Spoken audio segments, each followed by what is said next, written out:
Thank you. Good morning, everybody. Very much appreciate the opportunity to come and speak here today, so thank you for that. My name's Simon Bourne. I'm the CTO of ITM Power. We're an AIM-listed company based in Sheffield of around 65 staff, and we design, manufacture and sell hydrogen generation equipment based on PEM electrolysis. So I'm going to try and talk a little bit about hydrogen infrastructure, and to do that I'm going to quickly summarise a couple of our product platforms that I feel are relevant to the discussion, and then talk about two application or market areas, in particular clean fuel and energy storage. And before that I'll give a quick snapshot of the technology and a few of the recent highlights. So to begin, just a few notes for the last period for us. We've just come out of a small fundraising activity which gave us $5.5 million. As part of that, we received $1 million from investment from the Carbon Trust towards development of our core membrane technology for application in automotive fuel cells. We've secured $4 million of new grant money, of which we are leading a consortium of companies that together that has received $2.4 million from the TSB for a project on Eco Island, which I'll talk about in a little bit more detail shortly. We're working with Scottish and Southern, National Grid and Shell on the area of hydrogen injection into the natural gas network, which is something I'll speak about as well. And just recently we've established our first project with a German utility. Our products sales are building steadily. We've had CE marked units for about 18 months now, and we are in tandem developing the sales channels in the UK, Germany and the US. So a quick piece on the technology. Our core technology lies within the bit of equipment we call the stack, and that's really the engine room of an electrolyser. It's the bit that you put the power and the water into, and it gives you hydrogen and oxygen gases. But we've spent a long time developing the technology that's in that particular piece of equipment. But as we've gone into the product development cycle, we've had to engage with and develop the skills to tackle all of the other systems that need to sit around the stack to turn it into a full product. So things like power conversion, water systems, gas handling, communications and control and so on. And doing all of that against the background of product compliance. So we've spent some time trying to make sure that we've got that core piece of the equation right, and we have developed a few new platforms along the way. So focusing in on the stack again, just to give you a view of our journey, our first stack platform was capable of generating just less than 0.5 kilogram of hydrogen a day, and we've steadily built on that as the years have gone by up to 25 kilograms a day, which is where we're at now. So that's quite a significant challenge in terms of the scale-up, but it's been led by demand from the market. So carrying that forward into products, that gives an even broader range in terms of generation capacity. The biggest one being the image on the bottom right there, which is a 20-foot ISO container capable of generating 400 kilograms of hydrogen a day, and that represents 1 megawatt of electrical load. So that scale-up activity in 3 years represents, I think, 3 orders of magnitude in terms of scale. Very briefly on the products, I'm going to skip over most of them and just talk about Hfuel and Hgas. Hfuel is our workhorse platform. It's capable of generating between 5 and 100 kilograms a day. It's CE marked, and we've got a couple of different deployment scenarios. The image on the left is a self-contained stack with its own incorporated balance of plant. So it's an isolated generation module, and that is a CE marked product in its own right. The image in the middle is a refueling station that we've recently commissioned at the University of Nottingham, and that is designed as a chassis that can take a number of those generation modules. And that approach of having an expandable platform is, we find from our feedback, very attractive to some new entrants into this area who aren't always 100% sure exactly what sort of equipment they need. The image on the right shows a slightly different arrangement that's designed to pack as many stacks in there as possible, and that's the route to achieve 100 kilograms a day, and that's the environment that we'll be using on the Eco Island project, which I'll refer to in a minute. So Hgas is a larger system. That uses the 25 kilogram a day stack. A couple of things that are maybe worth pointing out about that platform is that the stack self-generates to 80 bar pressure. And that's quite important because it means for a variety of applications where most applications require hydrogen at a high pressure. And in many of those applications, we've eliminated the need for a separate mechanical compressor. So that's very good for your capital cost, and it's also good for your operational costs. The other thing about it is that it's got a very fast response time, and that means that it can be brought on and switched off very, very quickly within a second, and that's important for some of the applications. And it's modular at both the stack level, how many stacks are in a container, and also at the container level, how many containers you can put side by side. A quick piece on the cost of hydrogen that comes out of these bits of equipment.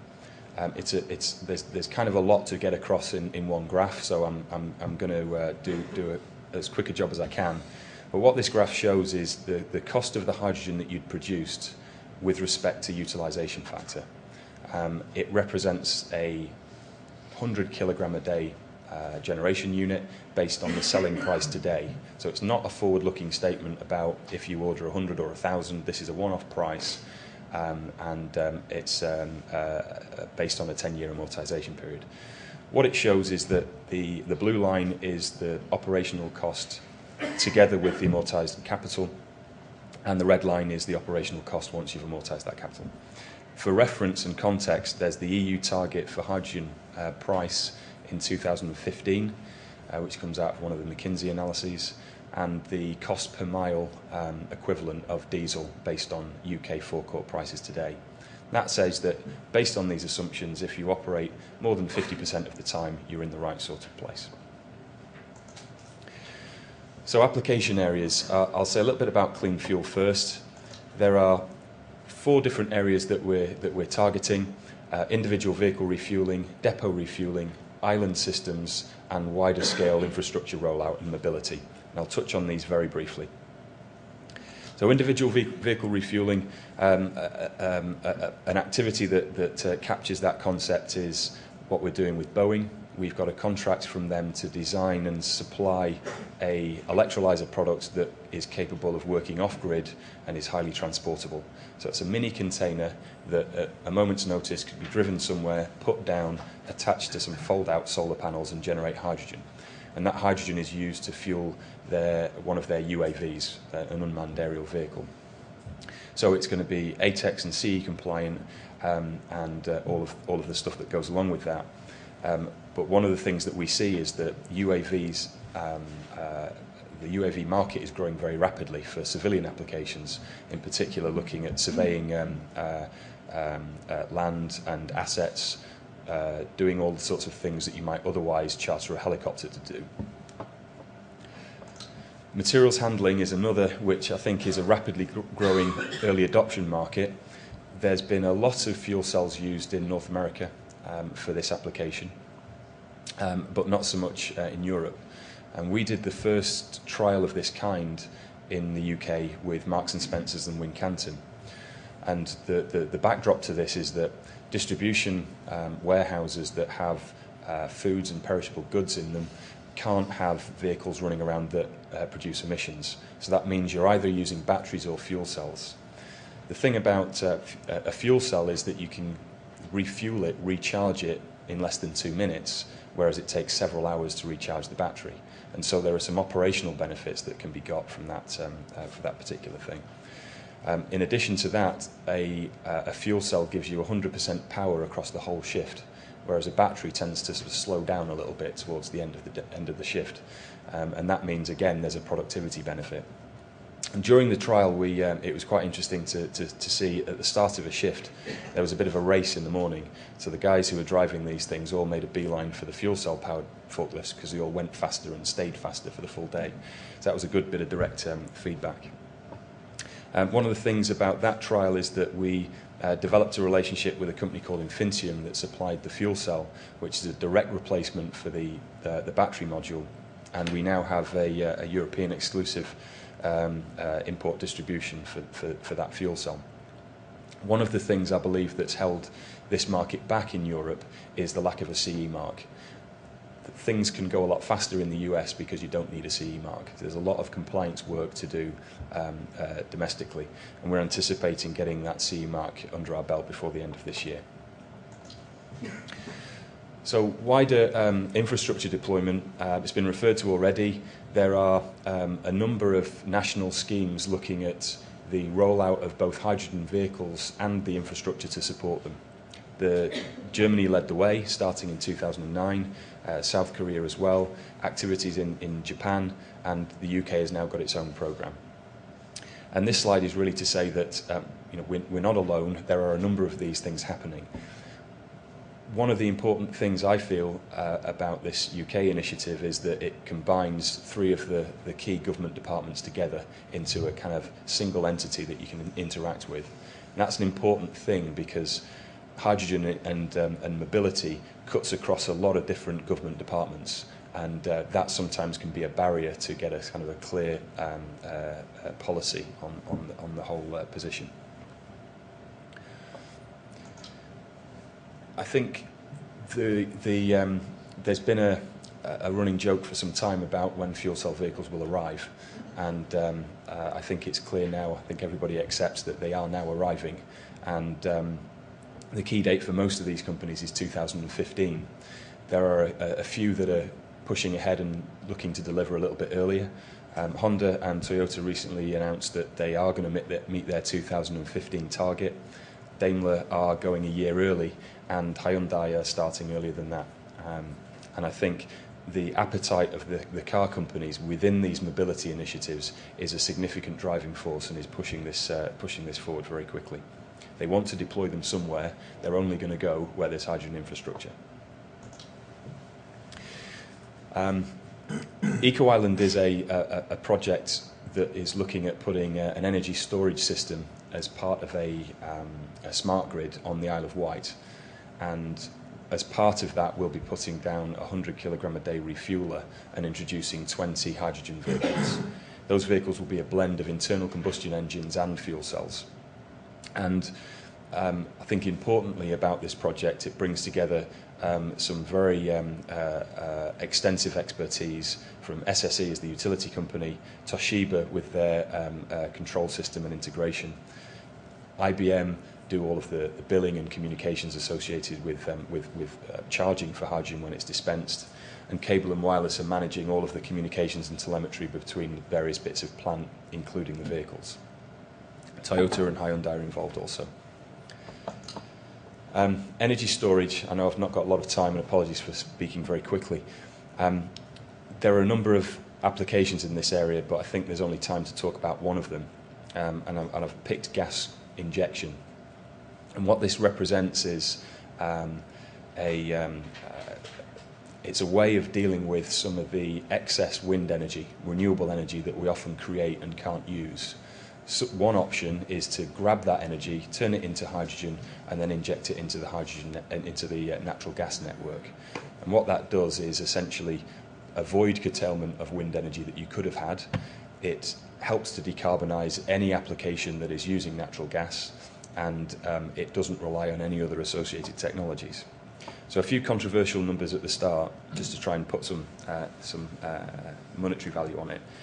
This table shows the curtailment payments, or the constraint payments that have been made during 2011. And so this is situations where there's wind capacity, but the electricity network just hasn't got any spare room to take it. So what it does is it sends a message to the wind farm and says, sorry, I can't take that power. And that in the UK triggers a payment. And while if you tot all that up, it comes to nearly £16 million. That sounds like a lot of money. It only represents 0.4% of the wind power that was generated during that period. Now, one of the things there is that we're not yet at what we've come to know as the pain threshold. When you deploy more and more renewables, you expose yourself more and more to the mismatch in supply and demand of energy.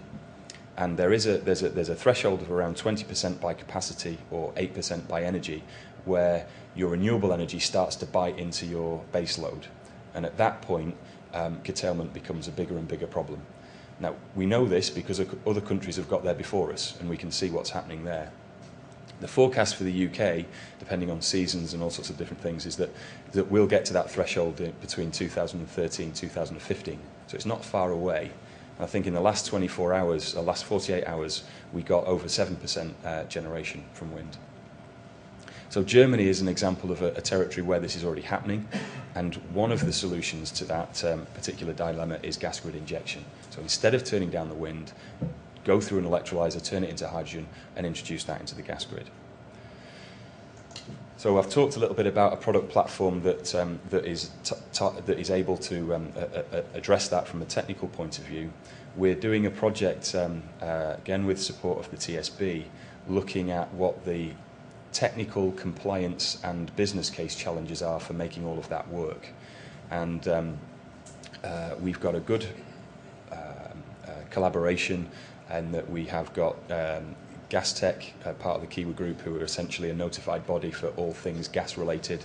The Scottish Hydrogen and Fuel Cell Association, they're important because Scotland is the area where we've got most of the wind generation and the curtailment problems exist.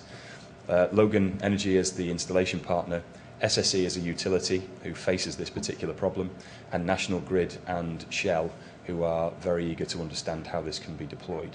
So it's important when tackling issues like this that you have the right people in the group so that you can understand everyone's point of view and make sure that you're developing a solution that does actually satisfy the existing problem. This slide is really just to show this isn't a new thing, it's not something that's just been invented, it is happening already. The dark blue dots there show hydrogen to power to gas sites in Germany. As a summary, I know that was very quick, apologies for that. We believe that we're developing 5 solid pipelines to commercial pipelines. The first is UAV refueling, growing very rapidly, and we're now engaging with 3 of the top 5 aerospace companies. We've sold equipment to Boeing and to Eads. Material handling, early adoption market, we're dealing with 6 of the 10 top UK retailers, and we see that as a very, very quick moving area. Hydrogen mobility and the refueling that we're putting down on Eco Island is an important nucleus, I feel, to bring a lot of these things together in the same place to allow enough infrastructure for things to happen. In Germany, we are working with 2 federal states and 2 utility companies.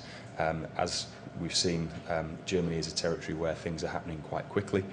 And gas grid injection, we are working with National Grid to make sure that both technically and economically the proposition stacks up. Thank you very much for your time.